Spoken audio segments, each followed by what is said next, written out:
एक बात मुझे आपको नोट करवानी है, मुझे आपको बताना है कि आज की बात जो आप 9 बजे से देखते हैं इसका टाइम बदलेगा और 15 जून से ये शो आप देख सकेंगे 8:30 बजे से। सबसे लेटेस्ट एक्शन ममता बनर्जी पर हुआ है। शुक्रवार को ममता बनर्जी के खिलाफ कोलकाता में हेट स्पीच का केस फाइल किया गया। बंगाल में चुनाव प्रचार के दौरान ममता बनर्जी ने कई रैलियों में कहा है कि हम हैं इसीलिए आप सब सुरक्षित हैं, नहीं तो वो आपको 1 सेकंड में खत्म कर देते। আমরা আছি বলে না আপনারা সবাই ভালো আছেন, আর যদি আমরা না থাকি কোনোদিন সেরকম আসে 1 সেকেন্ড লাগবে। ममता बनर्जी का यही बयान अब उनके गले की फांस बन गया है। आरोप है कि ममता बनर्जी ने इस तरह के बयान देकर हिंदुओं को मुसलमानों का डर दिखाने की कोशिश की। ममता बनर्जी पर एफआईआर के बाद टीएमसी भड़क गई है।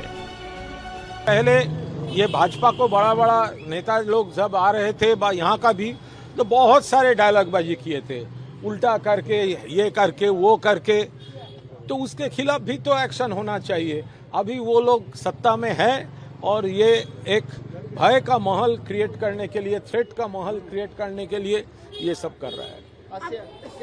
तो अभिषेक बनर्जी, ममता बनर्जी के खिलाफ में हेयर स्ट्रीट में क्या हुआ वो तो बात की बात है। ममता बनर्जी के खिलाफ में सीएजी ने एक रिपोर्ट दाखिल किया था कि उम्फान में इन्होंने बहुत बड़ी गड़बड़ी की है।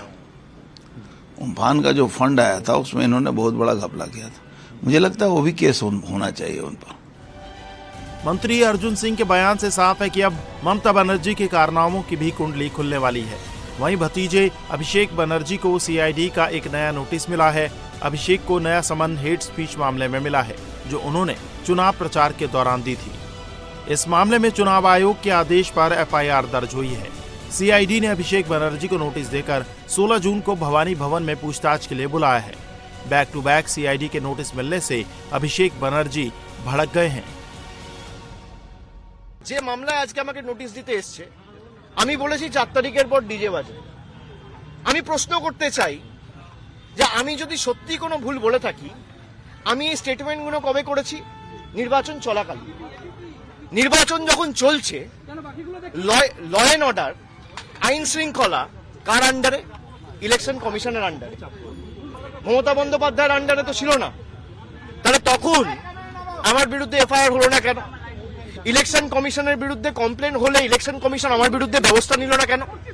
তার কারণ আমি যদি ডিজে বাজানোর কথা বলে থাকি, দেশের স্বরাষ্ট্রমন্ত্রী বলেছেন তৃণমূলের লোকেদের উল্টো করে ঝুলিয়ে দিয়ে সোজা করে দেবো। প্রত্যেক ক্রিয়ার সমান এবং বিপরীত প্রতিক্রিয়া রয়েছে। আপনি বলবেন জ্ঞানেশ কুমারকে যদি আমার এগেইনস্টে অ্যাকশন নিতে হতো, তাহলে অমিত শাহর বিরুদ্ধেও অ্যাকশন নিতে হতো।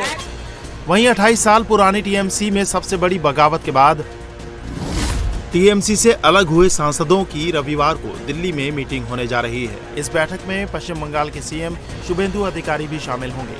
वहीं सोमवार को बागी सांसद स्पीकर ओम बिरला से मुलाकात करेंगे, जहां वो अपने गुट को मान्यता देने और लोकसभा में अलग सीटिंग अरेंजमेंट की मांग करेंगे। इसके बाद बागी गुट खुद को एनडीए का हिस्सा घोषित करेगा। बागी सांसदों का कहना है कि उन्होंने बंगाल के विकास को चुना है, इसीलिए ये रास्ता अपनाया है। जो हम जो चुना है जो क्षेत्र में, तो उस क्षेत्रों का डेवलपमेंट तो हमको करना है, क्योंकि लोग हमको चुना है किसी काम के लिए। अगर बंगाल में बीजेपी सरकार, सेंट्रल में बीजेपी सरकार, और हम जब कोई डेवलपमेंट का बात अगर करेंगे, किसका साथ करेंगे? तो चाहे बंगाल में तो शुभेंदु के साथ बात करना पड़ेगा और केंद्र के तो मोदी के साथ बात करना पड़ेगा। तो दोनों तरफ बीजेपी सरकार है, और अगर हम डेवलपमेंट चाहेंगे हमारा क्षेत्र में, तो हम कहाँ जाएंगे? जाने को तो कोई रास्ता ही नहीं है।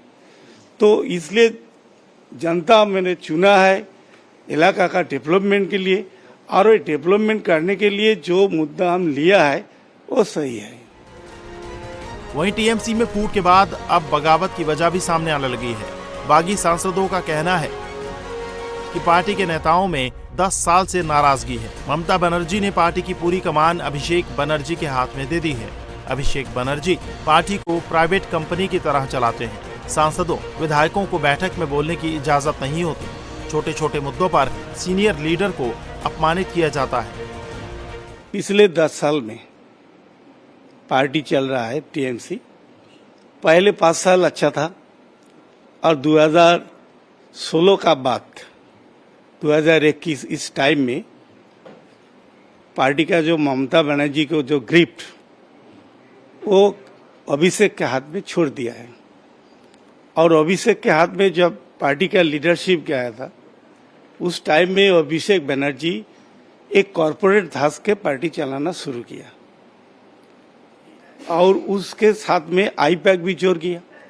किसी को साथ इसलिए बातचीत करने के लिए इनको कोई टाइम भी नहीं मिलता है क्योंकि वो अकेले खुद सिद्धांत लेते हैं, किसी को साथ कोई पूछताछ भी नहीं की।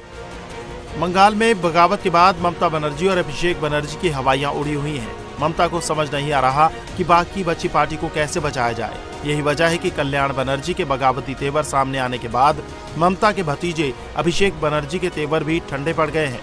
अभिषेक बनर्जी अब बोल रहे हैं कि कल्याण बनर्जी उनके सीनियर नेता हैं, उन्हें बोलने का हक है।